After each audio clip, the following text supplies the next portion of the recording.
건축구조 총론에서 시험 문제가 출제된다면요. 기본적인 그래서 아파트 여러분 나중에 리모델링 할 때 벽 허물지 말란 얘기예요. 수직이 오면 대부분 땅이 갈라져서 모든 건물이 그 안에 들어가면 무너져요. 이게 여러분 절판이에요. 즉 완벽하다는 얘기랑 마찬가지예요. 자, 그래서 여러분 이번 시간은 여기까지 하도록 하겠습니다.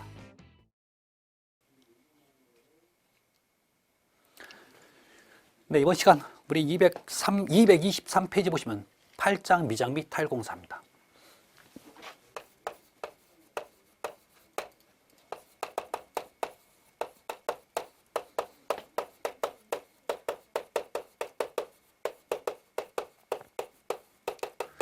여러분 미장 및 타일공사에서 미장이라는 얘기는 예쁘게 장식한다는 얘기입니다. 자, 그래서 미장이라는 대부분 가질 때 보면 시멘트 모르타르로 바르는 것만 미장이라고 하는데 안 그래요. 여러분 석고, 석회 아니면 진흙만 발라도 여러분 예쁘게 보면 미장이 되는 거죠. 꼭 면을 평평해야 될 필요는 없는 거죠. 사실 요즘은 기본적으로 뭐 손으로 뭐 장식을 한다고 해서 뭐 이런 식으로 가는 것도 자 미장이니까요. 자, 그러면 먼저 우리가 봐야 될 게 여러분 미장의 재료들이 있어요. 자, 그 재료를 보면 첫 번째 나오는 게 수경성 재료가 있어요. 자, 이 수경성 재료인데, 자, 이 수경이라고 하는 것은 물과 만나서, 자, 이거 딱딱할 경자요. 경화되는 성질을 가진 재료, 이게 바로 수경성 재료입니다. 그래서 얘는 물과 무조건 접촉을 할 수밖에 없는 거죠. 자, 그러면 이 기본적인 재료의 특징들이 우리 교재에 있으니까 한번 볼까요? 특징입니다. 첫 번째, 경화가 빨라요. 자, 문제는 이 경화가 빠르면 뭐가 문제가 생기냐면 균열이 많이 갈 수밖에 없어요. 우리 교재 보시면 돼요. 자, 그런데 균열이 많이 가는데 기본적으로 얘는요. 자, 작업성 자체는 굉장히 나빠요. 그런데 좋은 건 강도가 좀 딱딱한 특징을 가지고 있어요. 이게 바로 수경성이에요. 그럼 얘 대표적인 재료를 볼까요? 재료가 있어요. 대표적인 재료가 석고. 대부분의 모든 시멘트가 요 수경성 재료입니다. 그다음에 자, 콘크리트라든지 또는 모르타르 전부 다 수경성 재료예요. 자, 그러면 기경성 재료가 있어요. 기경성 재료. 공기 중에 있는 기체와 자 만나서 굳어버리는 성질을 가진 재료. 이게 바로 기경성입니다. 자, 그런데 공기 중에 있는 기체 중에 대부분 여러분 탄산가스 있죠. 자, 이 탄산가스와 결합해서 굳는 게 바로 기경성입니다. 그러면 이 기경성의 특징이 있는 거죠. 그래서 우리 교재 한 페이지 넘겨보실까요? 224페이지 보시면 특징, 경화가 느려요. 경화가 느리면 좋은 점이 뭐냐면 균열이 그만큼 적게 갈 수밖에 없어요. 자, 그 다음에 물이 얘는 어느 정도 증발이 돼야 굳기 때문에 얘는 물이 있는 상태에서는 사용 안 해요. 물이 어느 정도 증발된 후에 사용합니다. 이러다 보니까 얘는 작업 자체가 그만큼 쉬워지는 거죠. 자, 근데 약간의 그 강도 자체는 떨어져요. 그럼 대표적인 재료를 보면 얘는 대표적인 재료입니다. 석회,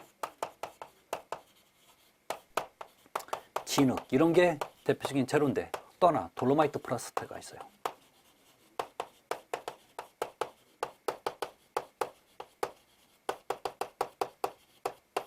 또 하나는 대부분의 모든 시멘트가 수경성이지만 이 마그네시아 시멘트가 있습니다.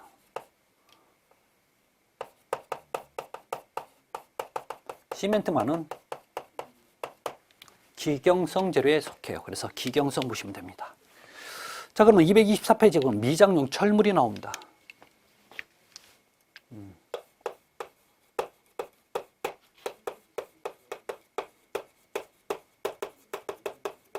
철물인데, 자, 미장용 철물을 보면 기본적으로 자, 첫 번째 코너비드 나와 있죠. 자, 그래서 이 코너비드는 어디에 쓰냐면 기둥이나 벽에 모서리를 보호하는 용도로 써요. 그래서 얘는 모서리 보호용 철물이에요. 두 번째 메탈라스죠. 이 메탈라스는 꼭 닭잔처럼 생겼는데 주로 이 벽면에 미장 붙임용 철물이 됩니다. 그래서 벽면 미장 재료 붙임용 철물이에요. 그래서 제가 칠판에다 여러 번 지금 제가 모르타르 붙이면 안 붙어요. 그래서 먼저 메탈라스를 붙인 다음에 시멘트 저 시멘트와 물 많은 섞은 걸 갖다가 손으로 어느 정도 비벼 놓은 다음에 이게 굳고 나면 갖다 바르면 붙어요. 이런 용도로 쓰는 게 바로 메탈라스입니다. 자, 세 번째 와이어 메쉬예요.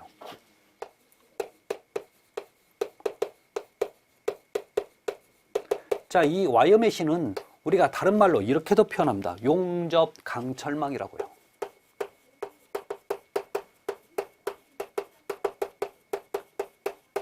자, 그런데 여러분 주의해야 될 게 이 와이어 메쉬는 기본적으로 여기만 썼던 건 아닙니다. 그래서 용접 강철망이 지금부터 어디에 썼는지 그걸 정리를 좀 한번 해드릴게요. 첫 번째, 우리 조적공사에서 나와요. 조적공사. 조적공사에서 블록조가 있습니다. 그것도 보강블록조가 있어요. 보강블록조에서 수평철근 대용으로 사용됩니다.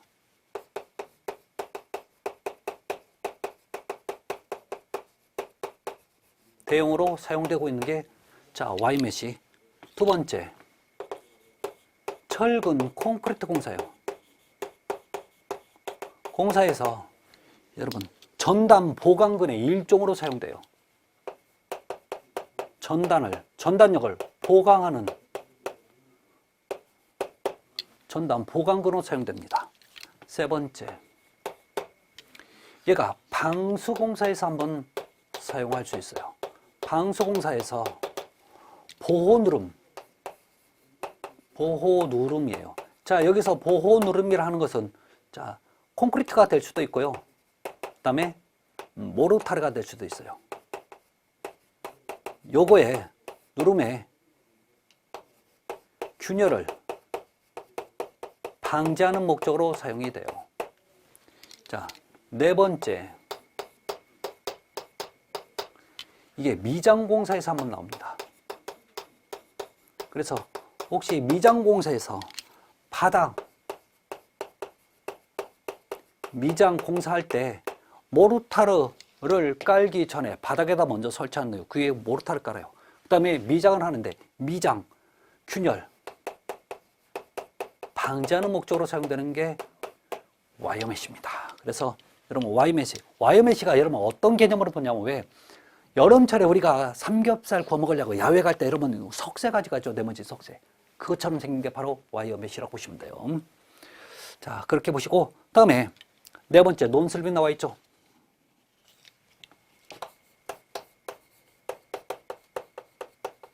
이 논슬립은 계단에 디딤판 여기에 설치하죠.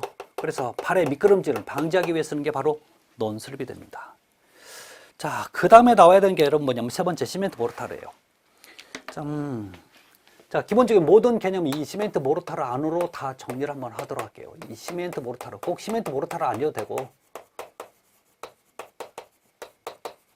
자, 미장에서 기본적인 개념들이 여기서 나옵니다. 잘 보세요. 먼저 첫 번째, 발음의 순서가 나와요.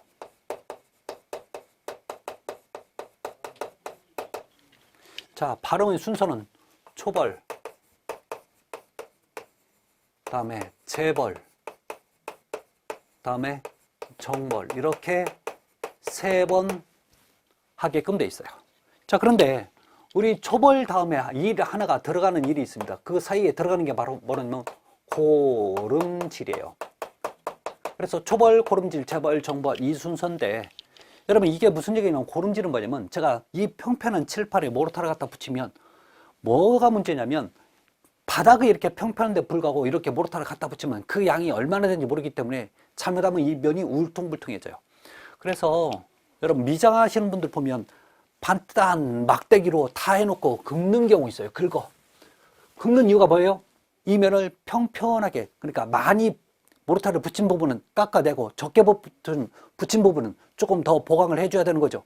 덧붙여야 될 거 아니에요. 이런 용도를 하기 위해 쓰는 게 바로 뭐예요? 골라주는 일, 나무로 긁는 일을 뭐라고 한다고요? 고름질이라고 합니다. 아셨죠? 실제 그거 다 해요. 자, 두 번째. 자, 두 번째는 이 발음 두께가 있습니다. 발음 두께, 초벌 6mm가 기준입니다. 재벌 6mm, 정벌 6mm. 그래서 요거 전부 다 해서 우리가 표준은 몇 미리가 되냐면 18mm가 기준이에요. 그런데 이게 우리가 보통적으로 얘기를 할 때는 18에서 약 한 20mm 정도가 기준이 됩니다. 세 번째. 자, 그러면 너 흔히 이런 얘기 있습니다. 야, 너 초벌에서 어느 정도 있다가 재벌이나 정벌하는 게 좋냐라고 물어볼 수 있어요. 그러면 이런 얘기 하면 됩니다. 어떻게 해요? 초벌균열 완전 진행 후에 하면 돼 라고 얘기를 하면 되고, 두 번째는요, 초벌 후 보통 10 내지 15일 또는요 뭐 1 내지 2주 이런 표현들 경과 후에 하면 돼요. 다음에 네 번째, 얘는 모래 얘기 좀 하셔야 돼요. 모래 굵기. 초벌에 사용되는 모래는 여러분 굵은 모래가 좋아요. 굵은 모래, 즉 굵은 모래 또는 거친 모래. 그다음에 재벌도 쓰는 모래가 굵은 모래 또는 거친 모래가 좋아요. 그다음에 정벌에 쓰는 모래는 여러분 가는 모래, 고운 모래가 좋아요. 이렇게 굵은 모래를 쓰는 목적은 다른 거 없어요. 균열 방지 목적입니다. 그래서 이런 얘기가 꼭 나와요. 미장에 사용되는 모래는 발음 두께에 지장을 주지 않는 범위 내에서 굵을수록 좋다고 표현합니다. 그 다음에 가는 모래를 쓰는 이유는 여러분 딱 한 가지, 이변이 매끄러워야 되기 때문에 마감성이 좋아야 돼요. 그래서 마감성 때문에 가는 모래를 쓸 수밖에 없어요. 자, 다섯 번째. 자, 어떤 이제 작업의 순서가 나오는데요. 미장 작업의 순서는 항상 위에서 아래로 내려가야 돼요. 위에서 아래로 내려가야 돼요. 이걸 구체적으로 얘기하면 너 천장을 한 다음에, 그 다음에 벽을 한 다음에, 그 다음에 바닥으로 진행해 라는 뜻이에요. 자, 이래서 여러분 지금 천장인데 여러분 이 천장에서 중요한 내용이 나옵니다. 이 천장은 되도록이면 얇게 발라야 좋아요. 왜? 제가 위에서 이렇게 충격을 주면 잘못하면 밑에 천장 바로 밑에 있는 그 부분에서 미장이 떨어질 수 있는 거죠. 그래서 되도록 얇게 발라야 돼요. 얇게. 자, 그래서 너는 최소 보통이 15mm 정도가 기준입니다. 3번 다 했을 때. 그 다음에 벽은 기본적으로 얇게 여러 번 해야 돼요. 그래서 몇 미리가 기준이 되냐면, 근데 이 벽 같은 경우는요, 내부 벽이 있고 외부 벽이 있어요. 그래서 내부 벽 같은 경우에는 기준이 18mm가 기준이고, 외부 벽 같은 데는 24mm가 기준이 돼요. 그 다음에 바닥입니다. 바닥은 한 번에 두껍게 하는 게 좋아요. 그래서 얘는 기본적으로 그 두께를 몇 미리 보냐면 24mm로 봐요. 여기까지 여러분 정리 좀 하셔야 됩니다. 자, 여섯 번째. 배합 나옵니다. 자, 배합. 우리 바탕에 가까울수록, 즉 초벌에 가까울수록 무슨 배합을 하냐면 여러분 부배합을 합니다. 하고, 자, 여기 정벌에 가까울수록 빈배합으로 하라고 나와요. 이렇게 부배합으로 하는 이유는 뭐냐면, 여러분 부배합이 뭐예요? 시멘트로 좀 더 많이 들어간 배합이 부배합이 되는 거죠. 그러면 얘는 강도 크고 균열 크고, 자, 그 다음에 시공연도 커요. 자, 문제는 뭐냐면 이 부배합이 된 거 시멘트가 많이 들어가니까 접합력이 좋아요. 그래서 접착력이 크게 하기 위해서 부배합을 하고, 자, 빈 배합으로 하는 목적은요, 균열 방지 목적입니다. 7번. 자, 7번. 이런 얘기가 나옵니다. 자, 미장의 바탕은 바탕면은 거칠게 하고 바른면은 평활하게 해야 된다고 나와요. 여기서 이게 아무것도 아닌 것 같아도 여러분 요 얘기를 여러분 잘 몰라서 많이 틀려요. 바탕면이라 하면 미장해야 할 면이에요. 미장해야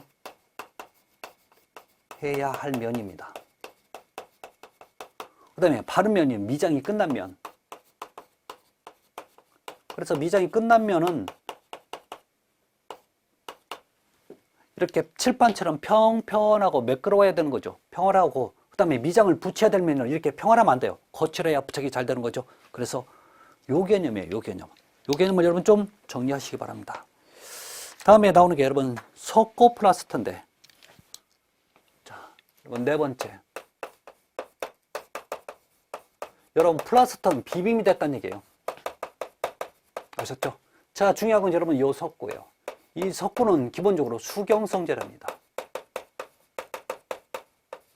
이게 기본 특징입니다. 이게 알고 계셔야 돼요. 자, 두 번째.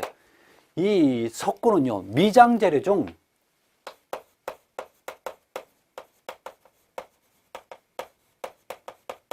경화가 가장 빨라요. 경화가 가장 빠르다는 얘기는 빨리 굳는다는 얘기입니다. 자, 그럼 빨리 굳어서 좋은 게 뭐냐면 여러분 동절기에 얼기 전에 굳어요. 그래서 동절기 미장 재료로 가장 적합한 게 요 석고 플라스터, 즉 석고만 들어가면 돼요. 아셨죠? 우리 뒤에 보면 여러분 뭐 중석고 플라스터, 뭐 혼합 석고 플라스터, 경석고 다 필요 없어. 석고자만 들어가면 다 같은 개념입니다. 자, 세 번째. 또 하나의 특징 중에 하나가 얘는 성질이 뭐냐면 산성이냐 알칼리성이냐 물어보면 그렇게 하지 마세요. 얘는 중성을 가지고 중성을 띄어요. 중성을 띈다는 얘기는 얘는 기본적으로 여러분 유성 페인트의 특징 중에 하나가 유성 페인트는 알칼리 약기 때문에 여러분 알칼리면에 못 발라요. 그런데 얘는 중성이기 때문에 유성 페인트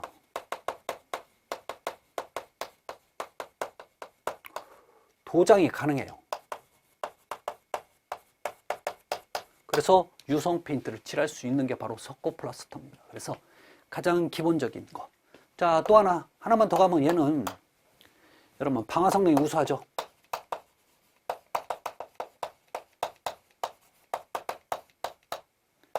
그래서 여러분 얘는 어떤 형태로 만들어요? 석고보드로 만들죠. 석고보드.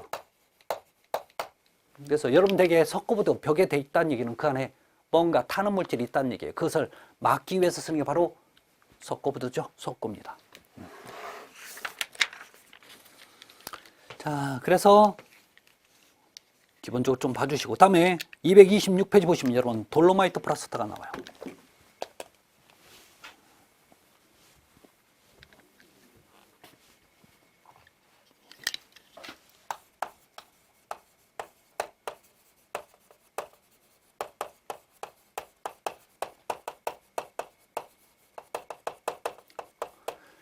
자, 이 돌로마이트 플라스터는 기본적으로 기경성의 재료입니다.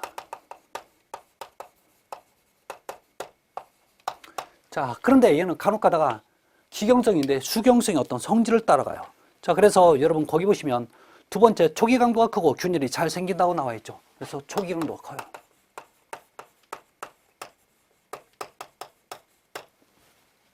원래 이게 여러분 기본적으로는 수경성 성질이잖아요. 그 다음에 균열도 잘 간다는 얘기가 그만큼 수경성이죠. 자, 그렇지만 기경성입니다. 근데 절대 잊지 말아야 될 게 습기가 많은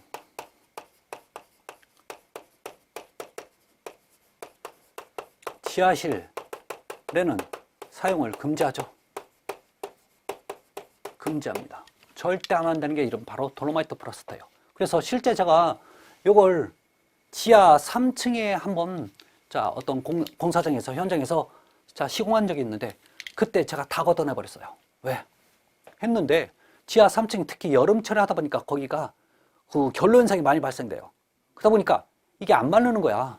즉, 여기 해놓고 나면 여기 표면에는 물기가 축축하게 젖어 있어요. 문제는 뭐냐면 이 기경성은 지금 이 재료가 습기가 다 빠져나가야 마르는 거예요. 수경성은 이 물 안에서도 굳지만 얘는 물기가 있으면 안 굳는 거예요. 여러분, 진흙이 굳으려면 어떻게 돼요? 이 면이 물기가 다 없어져야 굳는 거 아닌가요? 기경성이 그 뜻이에요. 근데 얘는 이 표면에가 습기가 막 다닥다닥 붙어 있어. 그러면 이 습기 때문에 물이 증발이 안 되는 거죠. 이러니까 그러니까 표면에 습기가 있다 보니까 지하실에서 한 일주일만 되니까 안 마르고 곰팡이가 생기는 거예요. 그래서 다 걷어냈다니까요. 그래서 어떻게 했냐고요? 이제는 표면을 갖다가 선풍기, 대형 선풍기로 다 말립니다. 그 다음에 또 이걸 해놓고 또 선풍기를 약간 통풍을 주니까 이게 마르더라니까요. 자, 그래서 돌로나이트 플라스터는 여러분 기본적으로 절대 습기 많은 지하철에 설치하면 안 된다라고 하는 거 잊지 마시기 바랍니다. 자, 그래서 그 나머지 여러분 좀 한번 읽어보시는 것도 괜찮을 것 같아요. 그래서 기본적인 내용이 우리 교재 이제 미장공사 시 주의사항이 지금 제가 했던 설명들이 곳곳에 다 나와 있습니다. 그래서 한번 읽어보시면 큰 문제는 없을 거예요. 자, 그러면 페이지 228페이지 보면 미장공사 균열 원인 및 방지 대책이 나옵니다. 근데 이 미장공사의 균열 원인이 사실은 우리가 콘크리트 시간에 배웠던 균열의 원인과 똑같아요.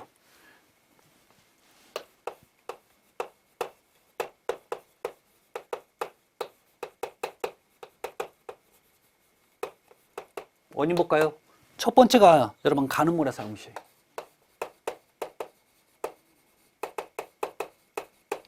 가는물이 안 된다고요. 그래서 대책은 뭐예요? 굵은 모래 쓰는 거죠. 모래를 사용을 해야 돼요.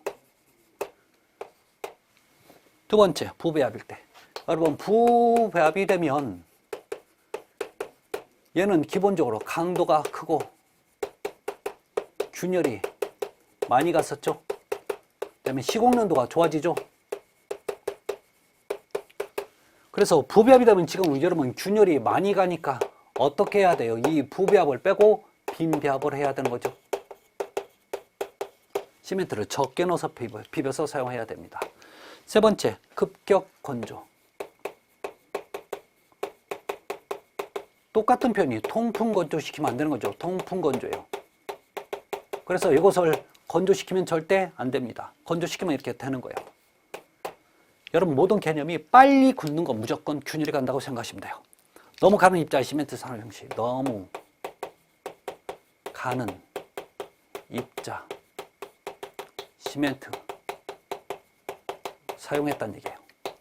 이걸 입자가 가늘다는 표현을 여러분 이렇게도 표현하나요? 분말도가 큰 시멘트라고요. 여러분, 분말도가 크면 분말도가 크잖아요. 그러면 물과 반응이 빨라져요. 그래서 뭐가 발생되냐면 수하열 발생이 커져요.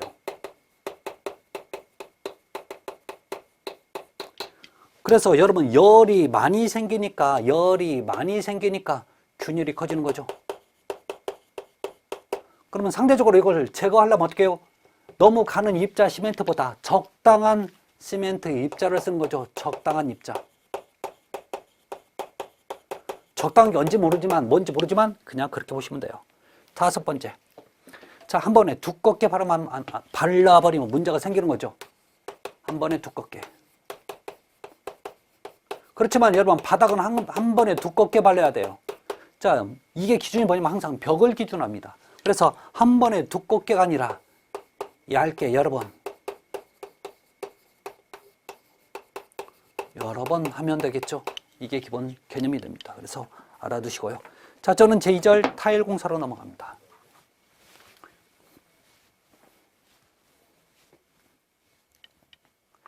타일의 좋고 나쁨을 따진 것은 여러 가지가 있지만 가장 기본적인 항목 중에 하나가 흡수율이에요. 자, 그래서 우리 교재 페이지 229페이지.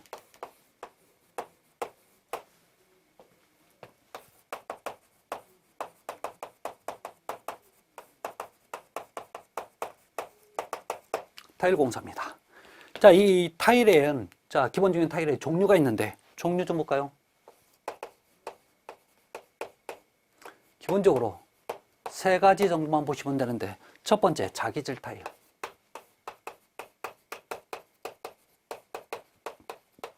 석기질 타일. 도기 타일. 자, 문제는 뭐냐요? 이런 얘기가 나오면 여러분 먼저 기본적으로 빨리 알아둬야 될 게 뭐냐면 어떤 타일이 좋은지 빨리 그걸 머릿속에 두셔야 돼요.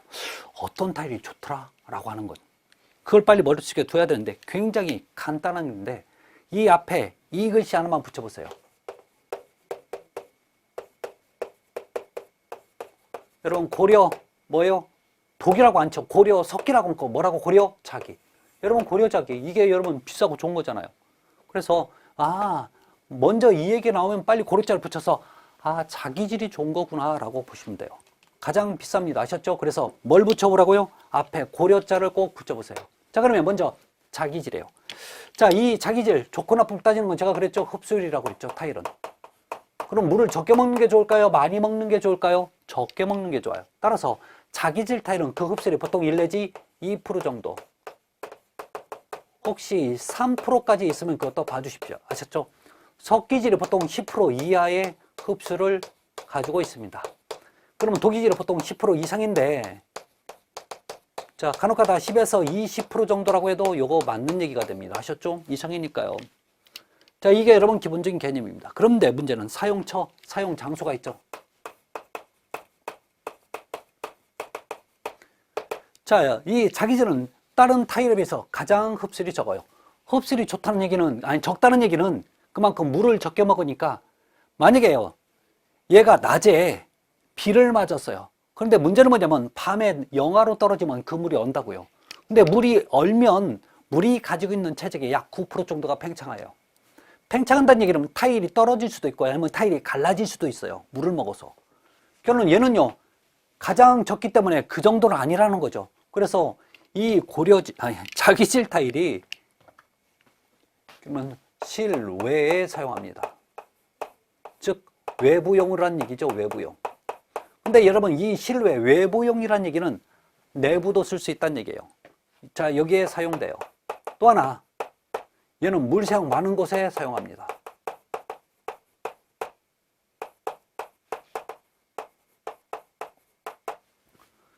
그 다음에 석기질이 주로 어디서 쓰냐면 얘도 실외에 사용돼요. 근데 이 석기질 같은 경우에는요, 멀리서 보면 꼭 돌처럼 보여요. 왜? 돌가루를 빻아서 흙과 같이 구워서 만든 거예요. 자, 이러다 보니까 얘는 주로 표면인 바닥 같은 데 쓰면요, 미끄럼이 방지가 돼요. 그래서 바닥이나 벽에 많이 사용이 됩니다. 자, 그런데 이 도기질은 흡수율이 높기 때문에 잘못하면 깨져요. 그래서 절대 실외에 하지 말고 실내에만 사용해야 돼요.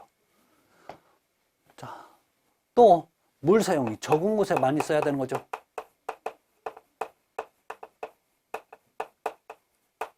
그런데 여러분 제가 한 가지 어떤 타일을 종류를 제가 우리 교재에다 실지를 못했어요. 그래서 여러분 추가로 추가 사항으로 좀 적어 놓으십시오.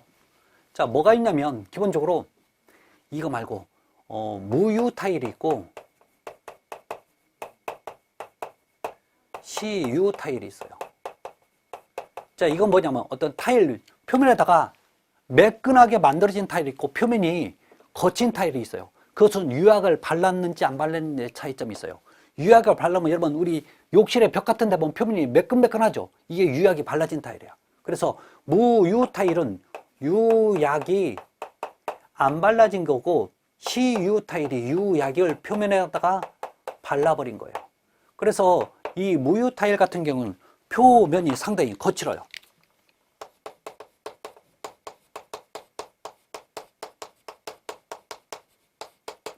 시유 타일은 표면이 매끄럽죠.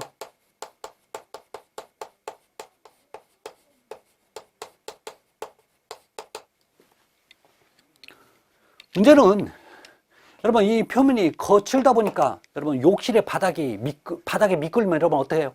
정말 거기서 대부분 보면 욕실에서 한번 미끄러지면 중상이죠. 어떤 분은 여러분 좀 잘못해서 욕실에서 넘어져서 뭐 돌아가시는 분도 있잖아요. 따라서 여러분 이 무유 타일 같은 경우에는 표면이 거칠기 때문에 욕실의 바닥이라든지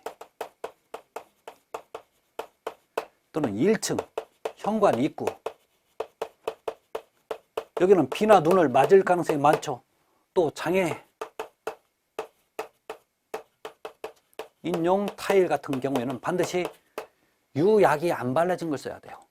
다음에 시유 타일은 표면이 매끌다 보니까 욕실의 벽이라든지 주방의 벽에 사용돼요. 얘들은 여러분 왜 이런 걸 쓰냐면 표면이 매끌어야 뭐 음식이 묻거나 아니면 뭐 더러움이 잘 닦이는 거죠. 그런 용도로 쓴 게 바로 시유 타일이에요. 자, 그러면 잘 보세요. 자기질도 무유 타일이 있고 자기질도 시유 타일이 있고 도기질도 무유 타일이 있고 도기질도 시유 타일이 있어요. 아셨죠? 이런 개념이 됩니다. 아셨죠? 자, 그래서 확인하시면 돼요. 자, 밑에 여러분 이렇게 나와 있죠. 외장용 타일은 자기질 또는 석기질로 하고 외장용, 외부에 쓰는 건 뭐라고요? 자기질과 석기질로 하라고 나와 있죠. 그 다음에 내동해성, 자, 내자가 버틸래요. 얼지 않는 거죠. 그 다음에 내장용 타일은 내장, 실내에 붙이는 타일은 도기질, 자, 석기질 또는 자, 자기질로 하고 결론 내장은 다 써도 상관없다는 얘기죠. 다음에 바닥용 타일은 유약을 바르지 않고 재질은 자기질 또는 석질로 한다. 바닥용 타일은 유약을 바르지 않는다는 얘기는 뭐예요? 무유 타일로 쓰라는 얘기죠. 자, 재질은 요 바닥은요. 자, 자기질 또는 석기질. 왜? 거칠어야 좋잖아. 그런 얘기입니다. 다음에 230페이지 보면 타일 붙이기 시공 방법들, 즉 공사하는 방법들이 나오는데 자, 그 얘기를 좀 하도록 할게요. 자, 타일을 붙이는 방법은 여러 가지가 있습니다. 그래서 기본적인 방법 5가지 정도만 제가 꼭 알려드릴게요. 자, 이 방법들은 여러분 절대 글씨로 봐서는 안 되고요. 그림을 보는 게 좋아요. 그래서 우리 231페이지 보면 이름 타일에 붙임 공법들이 나와요. 여러분 공법은 공사하는 방법이 공법이었어요. 그래서 자,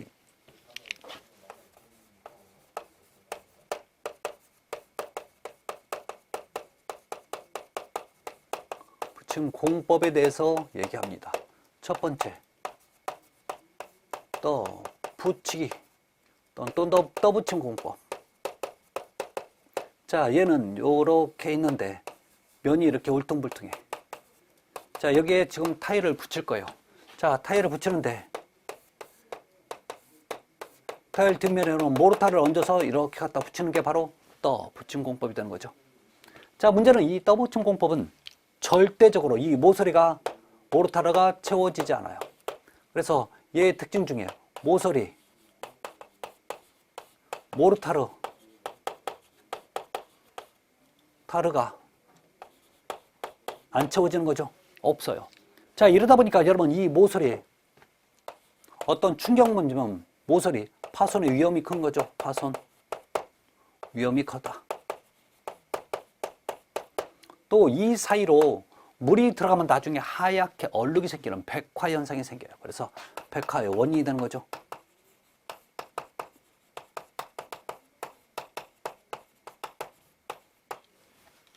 자, 두 번째. 자, 이런 문제점 때문에 이걸 계량합니다. 계량 떠붙임 공법.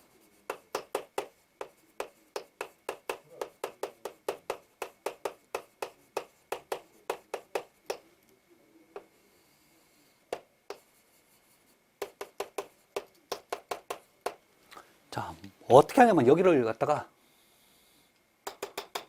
초벌을 해버려요. 그래서 이 초벌이 다 굳고 나면 초벌 미장하는 겁니다. 자, 요 뒤에다가 모르타를 얹어놓고 갖다 붙이면요. 이 면이 평평하고 일정하기 때문에 완벽하게 제가 누를 수 있어요. 아셨죠? 이게 바로 계량 떠붙임입니다. 이런 것들이 생겨요, 안 생겨요? 안 생기는 거죠. 세 번째, 압착공법입니다. 자, 압착공법이 이런 거예요. 자, 여기 초벌을 합니다. 초벌하는데 특이한 점이 한 번 더 해요. 이게 완벽하게 굳고 난 다음에 한 번 더 합니다. 이게 바로 여러분 재벌이 되는 거죠. 두 번째. 두 번째. 근데 이 재벌이 아니라 붙임용 모르타르예요. 그래서 이렇게 타일이 있으면 여러분 타일 뒷면에 아무것도 없이 갖다 붙이면 이게 바로 압착공법이 됩니다. 분명히 차이점이 있어요. 자, 네 번째. 이걸 계량하죠. 계량 압착공법.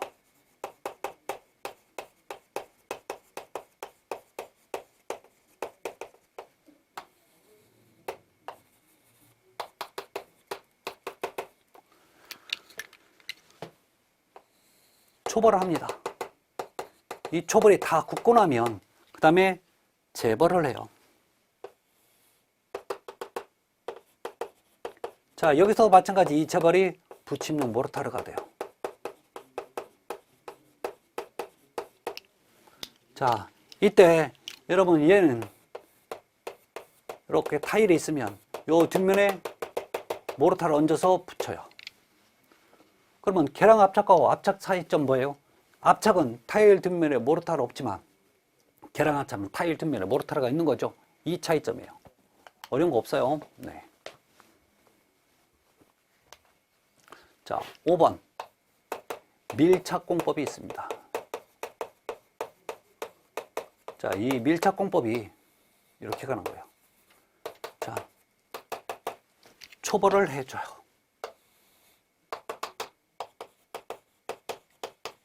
그 다음에 재벌을 합니다.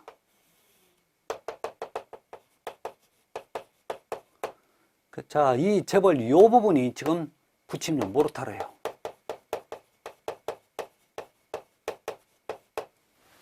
이때 타일 뒷면에 아무것도 없이 갖다가 붙이면 여러분 밀착공법이에요. 어라 똑같죠? 뭐하고요? 지금 압착하고 똑같죠? 문제는 뭐냐면 이렇게 계량 떠붙임할 때 여기에 붙일 때 무슨 공구를 쓰냐면 고무 망치나 나무 망치 같은 걸 써요. 망치로 이용해서. 여기도 고무 망치를 사용하는 거죠. 여기도 고무 망치 사용하거나 여기도 고무 망치를 사용해요. 근데 여기서 쓸 때는 얘는 뭘 쓰냐면 여러분 전용 진동기 바이브레이터가 있어요. 진동기를 갖다 붙여요. 자, 그러면 그만큼 빨리 붙은데 조건이 뭐냐면 이 타일이 요 안으로 최소 얼마 이상 3분의 2 이상 들어가도록 눌러줘야 돼요. 그래서 타일 두께 최소 3분의 2 이상 들어가도록 해야 돼요. 해줘야 됩니다. 자, 이러다 보니까 여러분 얘는 이렇게 타일들이 이렇게 있을 때 이 부분에서 이렇게 이 부분이 지금 모르타르예요. 삐죽 나오면 이걸 별도의 치장줄은 안 하고 이렇게 깨끗이 닦고 말아요. 그래서 얘는 별도의 치장줄을 설치하지 않는다고 해서 동시줄눈고법이라고 표현합니다. 동시줄눈고법. 자, 이렇다 보니까 치장줄을 별도로 안 하다 보니까 그만큼 대규모나 대량 작업 시 가장 적합한 공법이 바로 밀착 동시 줄눈 공법이 됩니다. 아셨죠? 자, 이 얘기 여러분 잊지 마시기 바랍니다. 자, 그래서 여러분 이제 우리 231페이지 보면 세 번째 모르타르가 나와요.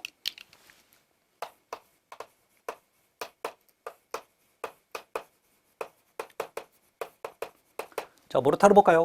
붙임용 모르타르는 배합비를 1대2에서 1대3 정도로 하고 가는 모래나 시멘트가 너무 많은 부배합은 피한다. 부배합을 쓰면 뭐가 문제일까요? 균열이 가는 거죠. 자, 모르타르 검비빔 후 3시간 이내에 사용하며, 여러분 여기서 모르타르는 검비빔은 물을 붓지 않은 상태를 검비빔이라고 합니다. 이거 3시간 이내에 사용을 하라는 얘기죠. 자, 사용하고, 자, 물을 부어 반죽 후 1시간 이내에 사용한다. 1시간 이상 경과된 것은 사용하지 않는다. 그래서 여러분, 자, 비빔이 완료된 거는 1시간 이내에 사용을 끝나야 된다는 얘기입니다.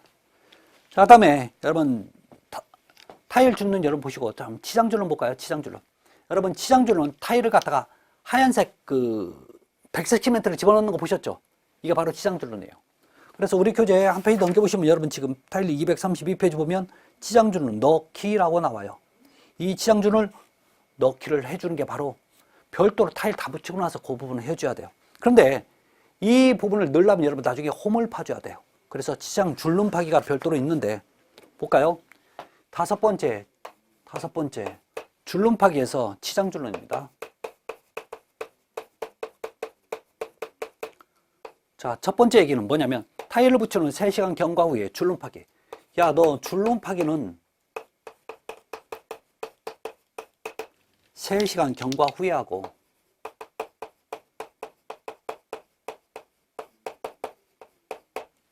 자, 두 번째 또 하나 나오는 게 줄눈 판 후에 바로 또 갔다가 여러분 이 치장줄을 넣는 거 아니에요. 그래서 24시간 경과 모르타르 경화 정도를 보아 치장줄을 하되 자, 줄눈 바탕에 물을 뿌려 수분케 해야 된다 라고 나와 있죠. 자, 그러면 뭐 하냐면 치장줄눈 넣게 해요. 이 치장줄눈은 24시간 경과 후에 해줘야 돼요.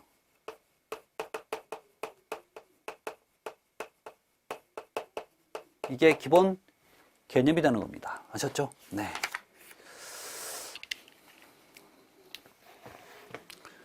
자, 그 다음에 봐야 될 게 여러분, 우리 교재 보면 234페이지 시공시 주의사항은 여러분 다음 시간에 좀 설명 좀 하도록 하겠습니다. 자, 이번 시간 여기서 마치고 다음 시간에 뵙겠습니다. 감사합니다.